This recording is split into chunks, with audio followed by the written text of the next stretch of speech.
Puertecitos is like a super small town, ghost town, south of San Felipe, Baja California, which is another small town. Once you stop by San Felipe, you will think, wow, this is a small town. Well, that's a huge city for a person from Puertecitos. The town started as a fisherman's town. And then Americans came here to do the sport fishing, and they saw that it was good. So they started to come more and more, and that's basically how the town started. Me and my brothers, we were raised here. We went to elementary school here, and then once we reached high school, we had to go to the city.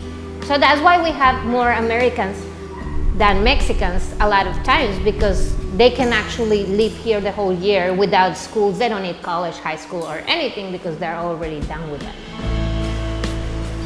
Growing up, of course, I have a lot of struggle and trauma and everything, just getting by. And of course, it was super hard to make money, and we'll have to work all the time. And my parents actually run the store Monday to Sunday, working 12 hours a day. We barely see each other because everybody worked. I remember when I was like 6 years old, my father, I wanted a toy, and my father just gave me a bucket with sodas and go sell the sodas, and you pay for your own toys. And I was like, oh, okay. That was a struggle then, and it was a struggle, but every life has a struggle. I'm not that different from any other person in the planet. I also had struggles. And even though I live in a place that I love living, and I get to see the sunrise in my kayak in the morning, and I get to go swimming, and I get to go fishing and catch the fish that I'm gonna cook and eat later, I have days when I'm burnt out. Like burnt out, especially because I'm doing something that I have never done before, like owning a business and running the business in the middle of nowhere with no electricity, no running water, bringing stuff from the city. We do what we have to do, and electricity, it helps. I mean, it solves a lot of things, but we have also been without electricity for a long time, and we light candles, and we have like propane lamps. If I use my generator, that uses diesel or gas, and that's really expensive. So solar system is like the best thing. Like my dream is to put solar system in my store. I mean, that would be like, oh my God. You learn what you really need to live. You need food, you need water, and that's it. The store was always there. Like I don't really have memories of my life without the store. So when my mother passed away 2 years ago, it felt like if the store doesn't stay in business, it's like I'm losing a member of the family, because it has always been there. And our lives, my family lives, was around the store. A lot of people ask me, especially when they come into the store, they will ask me like, do you live here? And I say, yes. Do you live here like the whole week, like the whole year? And I say, yes, I live here the whole year, I go to the city twice a month, once or twice a month or whatever. And they will ask me like, but how? Like, how? And you see like that expression is just like, say you take out your drone and you take a shot from the town, you will see nothing. You will see like, this is extreme poverty, ghost town, like that's what you will see, you see? If I go there and I fly your drone, I probably crash it. But what I will see is, I will see the place where I have my first kiss. I will see the place where I had this car. I will see the road that I learned how to ride my bike, which I love riding a bike. And I will see the beach where I learned to swim, where my brothers just throw me and say, swim! I was like, okay. My connection to this town is the strongest, deepest thing in me. All my life, it is narrated by this town.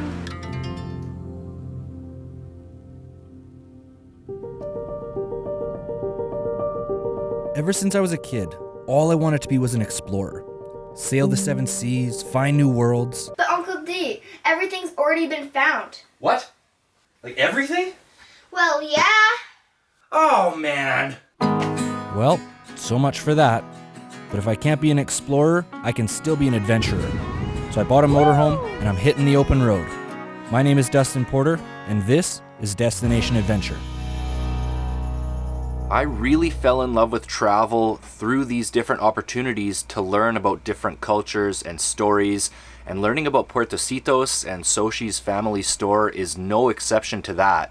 But like every place that I visit, it is time to pack up and mosey on to the next one.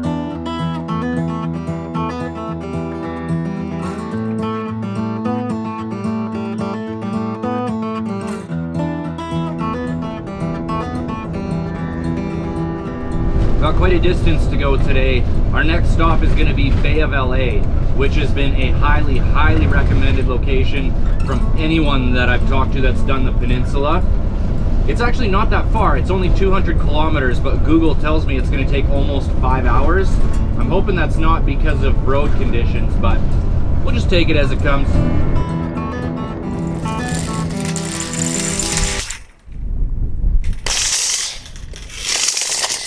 The motorhome is 8 feet 6 inches wide.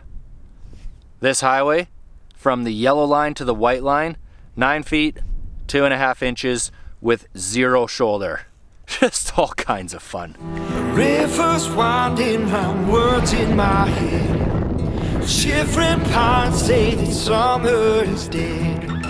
Chest feels hollow and my hands are numb. Do my best to swallow all the things I've done. I can see the ocean peeking through the mountains, which means we're almost there, and that's great because I have had about enough of this road. Go back on the things that you said. You bleed your heart out, and it takes every job. I've made it here to Bay of LA, and I'm loving it so far. Staying at the beautiful Campo Archelon right on the beach, and it's the best place that I've found so far on the peninsula. Best price at only $6 a night, which is amazing. But I came here almost exclusively for fishing. I'm trying to stock up my freezer again, and I've heard the fishing is supposed to be great here. But unfortunately, it's been a total windstorm every single day since we arrived, and it's supposed to stay windy like this for the next 6 days. So we are going to move along to the next spot and save the adventures here for our trip heading north again. But I think I have something pretty exciting in store for you guys, but we're heading back to the other side of the peninsula. Unfortunately, I couldn't film much of today's crossing of the peninsula because the roads are just so horrendously bad for a large rig like this, and the wind started blowing really strong, so just to be safe, I put the cameras away and just focused on driving. But we're almost at our destination, which is Guerrero Negro. There's a reason why I chose this as a destination, but I'm not going to dive into that until I figure out all the logistics of how to make it happen.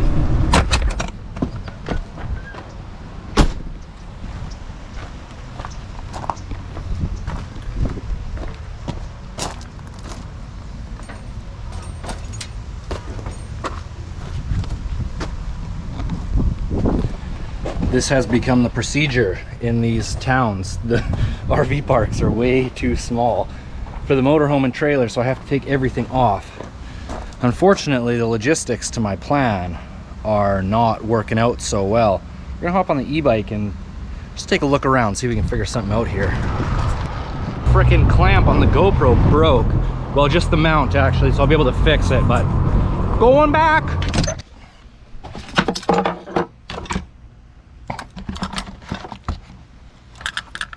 What the heck? Luckily I have an entire spare clamp, but can you believe that little piece on the bottom is totally different? Drove me crazy.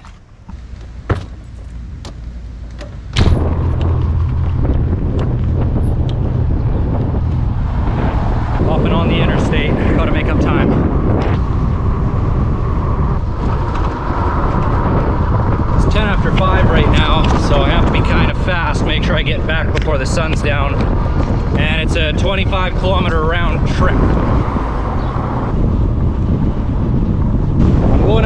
great big long pier right now, and apparently you can camp out there for free. I've already paid for tonight in that spot, but if it's nice out there, I'm totally gonna check it out tomorrow.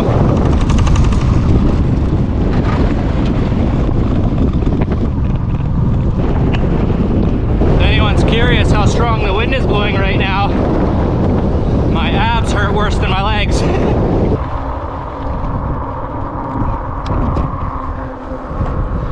I don't know what this place is out here, but it does not look like a campground.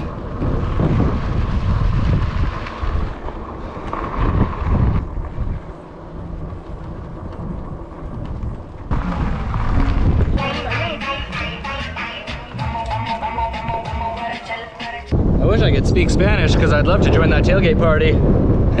Pretty cool spot out here, but it's definitely way too windy for the motorhome. That was a long ride for nothing. But at least on the way back, we're gonna have a tailwind. That's nice. There's a lighthouse over here that I'd really like to check out. We're almost at a daylight, but I think we can fit it in. Fuck.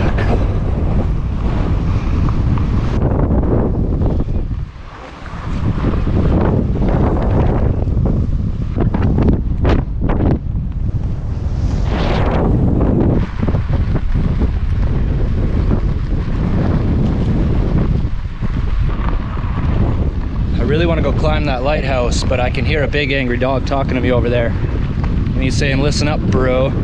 If you come over here, you're getting frickin' chomped. So I'm just gonna mosey. Look at the sniffer on that guy. You know what kind of bird that is? Needle nose pliers. It's part of the grouse family. I don't think we're making it before dark, but that is a nice sunset. That guy's looking for a race. Not today, I say.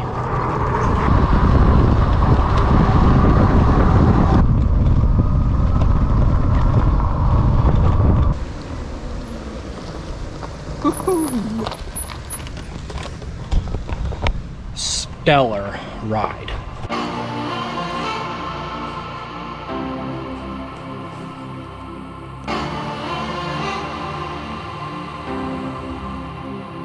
Plan C has come in the form of this unbelievably beautiful desert oasis. This is San Ignacio, and we're floating in a freshwater spring right now.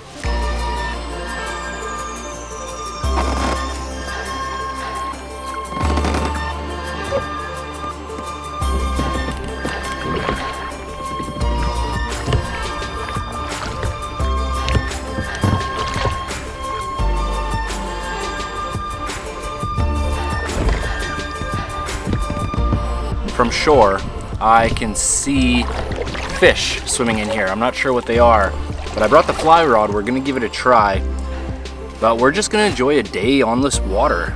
We've been dealing with so much wind for weeks now. It's really nice to just be here and enjoy a calm day on some calm water.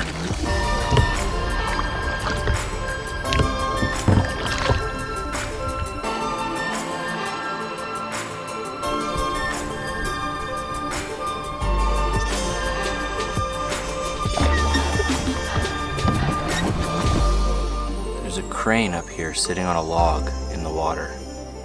Let's see if we can be quiet enough to sneak up and get a nice shot for you guys. Got right down on the boat, hoping I could get a really close shot of the crane. He spotted us from a mile away.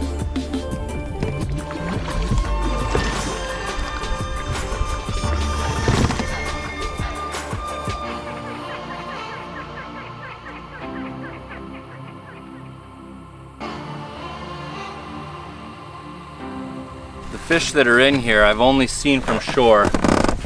Can't quite tell what they are. Could be piranha. Ah! Just kidding, there's no piranha in here. It's tilapia. I don't know I don't know what to use for tilapia. Never fished for them before, but this is what I'm using. It's a horsefly pattern. Of course there's no horseflies here, but there's big bugs, so let's see if we can catch one.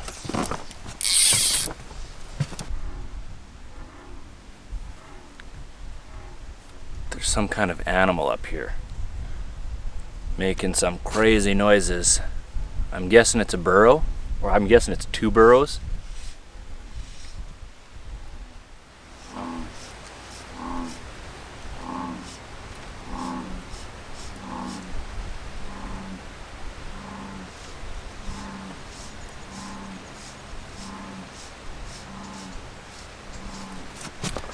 I feel like I'm on a safari here. Some type of rock foundation at the end here. And a cave. Huh, gotta check that out.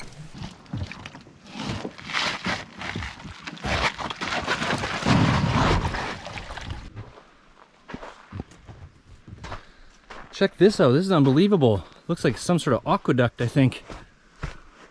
Wow. Oh my God. Look at this thing.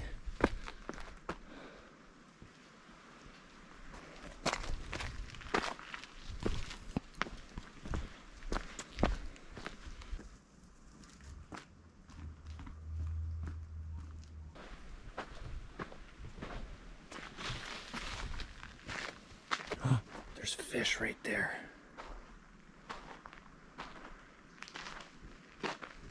Look at that whole school of them over there.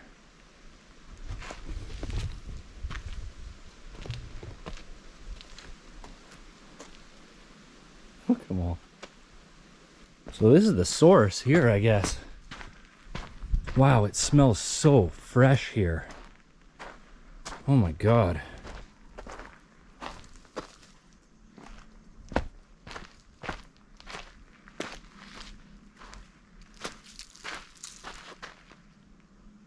Like actually a pretty good current coming over that.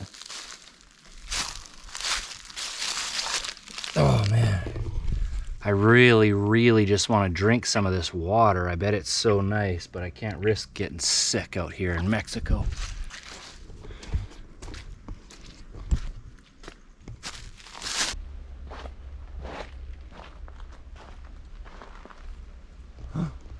There's a crayfish right there. I hope that the word paradise doesn't get overused on this channel, but like, come on, look at this place.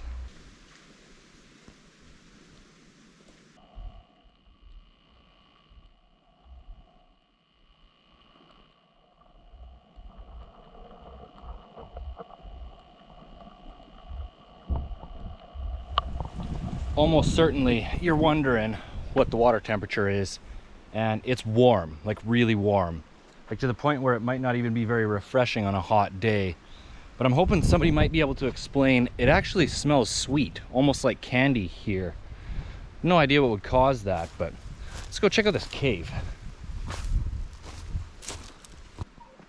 Super surprised there's no burrows or anything sleeping in here right now. That's it right there. Crazy. Well, let's get out of this place. Forgot to put the wheels up.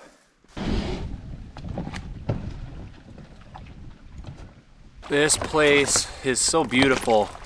I've actually got quite a paddle to get back. And with all those fish nesting back there, I wonder if maybe it's some type of spawning season or something, maybe? So I am gonna choose not to fish today, just in case.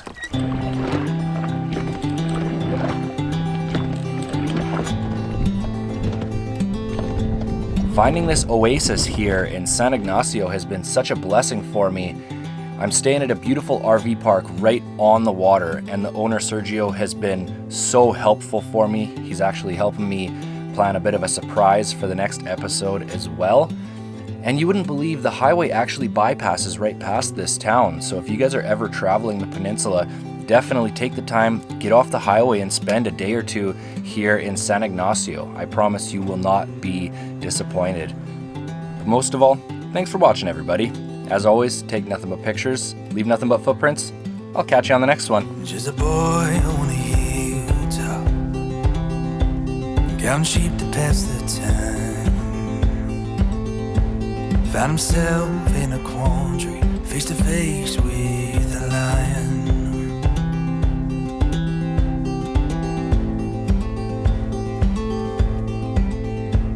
Just a boy in a pasture, working in the mountain air. Got more than he bargained when he came